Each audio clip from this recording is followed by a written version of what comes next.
Sebelum menyimak wawancara dengan Profesor Bule, marilah kita lihat dulu perkembangan konflik bahasa antara Indonesia dan Malaysia. Sekarang situasinya memang sedikit mereda, tapi tidak ada tanda-tanda kaum Melayu Malaysia menyurutkan langkah atau mengubah pemikirannya.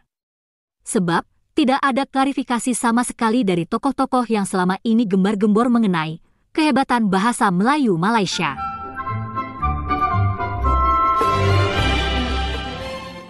Tokoh-tokoh Melayu asli dan palsu telah menyatakan bahasa Melayu mendunia dan dituturkan ratusan juta orang.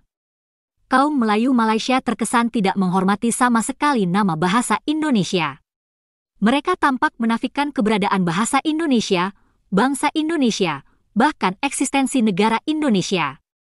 Mereka pun mengklaim diaspora bangsa Indonesia sebagai diaspora mereka.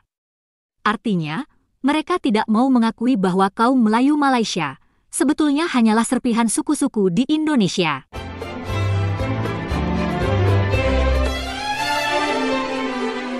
Nah, selama pemikiran tersebut tidak dikoreksi, tidak diklarifikasi, maka konflik antara generasi muda Malaysia dan Indonesia akan terus terjadi.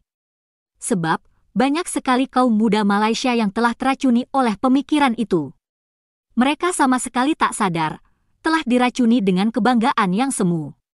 Tokoh-tokoh Melayu secara sengaja juga menyebar propaganda ngawur tersebut ke Indonesia lewat sejumlah akademisi Indonesia.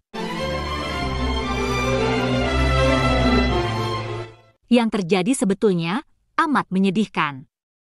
Kaum Melayu sebenarnya sedang kebingungan untuk menyelamatkan bahasa Melayu Malaysia. Mereka juga tak bisa menemukan identitas mereka sendiri. Jadi, mereka yang bermasalah, Indonesia yang diseret-seret.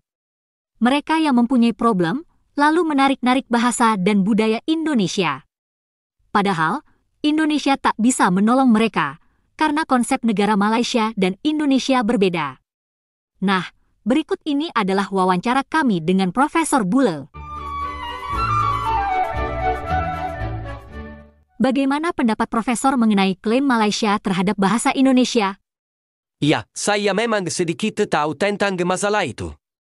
Aneh sekali, kenapa Malaysia banyak bicara masalah bahasa Indonesia. Saya menonton beberapa video di YouTube, jadi tertawa. Saya sendiri bingung, kenapa orang Melayu Malaysia mau memberi nama bahasa Indonesia sebagai bahasa Melayu. Menurut saya, aneh. Kenapa heran Profesor? Saya pernah tahu sedikit bahasa Melayu. Bahasa ini merupakan rampung bahasa Austronesia. Bahasa Melayu berpusat di wilayah Indonesia. Sesudah Indonesia merdeka, bahasa tersebut digunakan sebagai bahasa nasional, bahasa negara. Masalah nama, itu terserah negara Indonesia. Negara lain tidak boleh menolak. Sebab, bahasa Melayu bukan milik Malaysia. Bahasa Melayu itu milik Indonesia.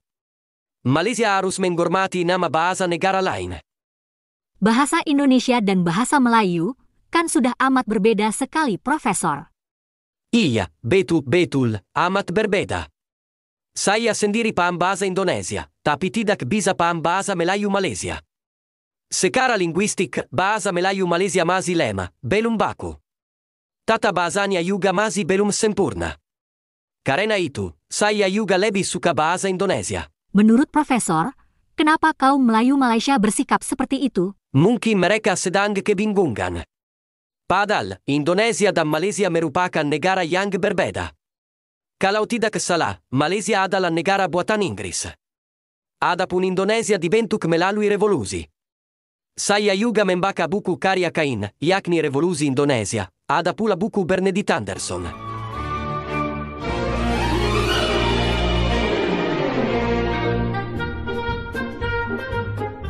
Identitas Indonesia ialah, yakni bangsa Indonesia. Nah, kaum Melayu Malaysia masih kebingungan mencari identitas mereka. Mereka mau menjadi bangsa Malaysia atau bangsa Melayu. Masih bingung. Hingga sekarang tokoh Melayu Malaysia masih ingin memberi label Melayu terhadap bahasa Indonesia. Nah itulah, hal itu sebetulnya memalukan. Hal ini semakin memperlihatkan orang Melayu Malaysia sedang bingung. Tapi sikap mereka itu memalukan. Seharusnya Perdana Menteri Anwar Ibrahim malu atas sikap kaum Melayu Malaysia itu. Semestinya Anwar Ibrahim minta maaf agar rakyat Indonesia tidak marah lagi. Saya melihat sikap Melayu Malaysia malah bisa menjadi bumerang. Ini malah seperti bunuh diri. Itu seperti ular kecil yang mengganggu ular kobra. Berbahaya. Maksudnya gimana, Profesor? Sifat bahasa Indonesia dan bahasa Melayu Malaysia itu berbeda. Bahasa Indonesia adalah ular kobra. Budaya dan bahasa Indonesia bersifat merdeka, anti-kolonialisme, anti-feudalisme. Itulah esensi Indonesia. Di Indonesia, semua orang, semua suku dihargai. Bahasa Indonesia akan membawa semua nilai itu. Adapun bahasa Melayu Malaysia tumbuh dalam kebudayaan feudalisme, dan kaum Melayu diistimewakan. Sebagai ular kecil, bahasa Melayu justru bisa dimakan ular kobra. Bisa dimakan bahasa Indonesia. Artinya nilai-nilai kebudayaan dan bahasa Indonesia yang lebih dominan dan bisa mempengaruhi kaum Melayu Malaysia.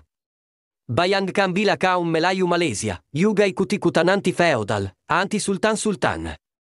Akan rusak Malaysia. Oh gitu. Saat ini, apakah Profesor masih mengajar di Italia? Ya, saya ini hanya profesor fiktif. Imajinasi, bukan sungguhan. Kan admin sendiri yang minta saya berpura-pura jadi profesor imajinasi. Tapi apa yang saya sampaikan benar adanya, dan saya sudah pikirkan dengan sungguh-sungguh.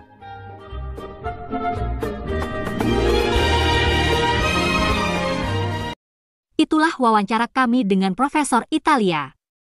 Sekali lagi, tokoh yang kami wawancarai itu hanya imajinasi. Tapi kontennya menggambarkan masalah sebenarnya mengenai konflik bahasa antara Indonesia dan Malaysia. Harus diingat juga Malaysia cukup serius dalam propaganda tersebut. Konsep pemikiran mereka pun belum berubah hingga saat ini. Intinya, mereka tampak sengaja mengaburkan perbedaan sejarah pembentukan negara Indonesia dan Malaysia.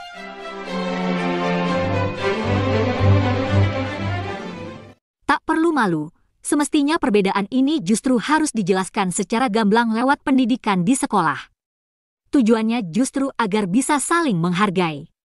Kita hanya bisa saling menghormati jika mengetahui dengan jelas perbedaan dan karakter masing-masing.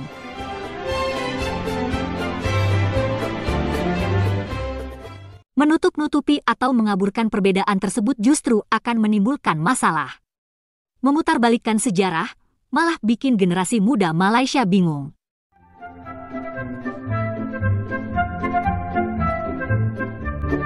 Bayangkan, generasi muda Malaysia setiap hari dicekoki dengan propaganda yang cenderung mengeksploitasi suku Melayu dan ras Melayu.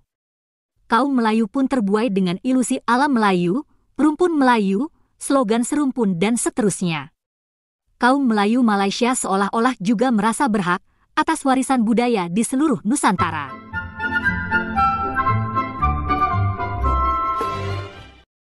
Pemikiran seperti itulah yang membuat generasi muda Malaysia jadi besar kepala. Ditambah lagi, mereka merasa lebih hebat dan lebih maju dari Indonesia, mereka pun jadi semakin sombong. Padahal, kaum Melayu Malaysia hanya serpihan suku-suku di Indonesia. Mereka sama sekali tidak berhak mengklaim budaya Nusantara di wilayah kedaulatan Indonesia. Apalagi, mereka juga tidak ikut berjuang membebaskan Nusantara dari penjajah. Dulu, ketika diajak berjuang bersama pun mereka tidak mau.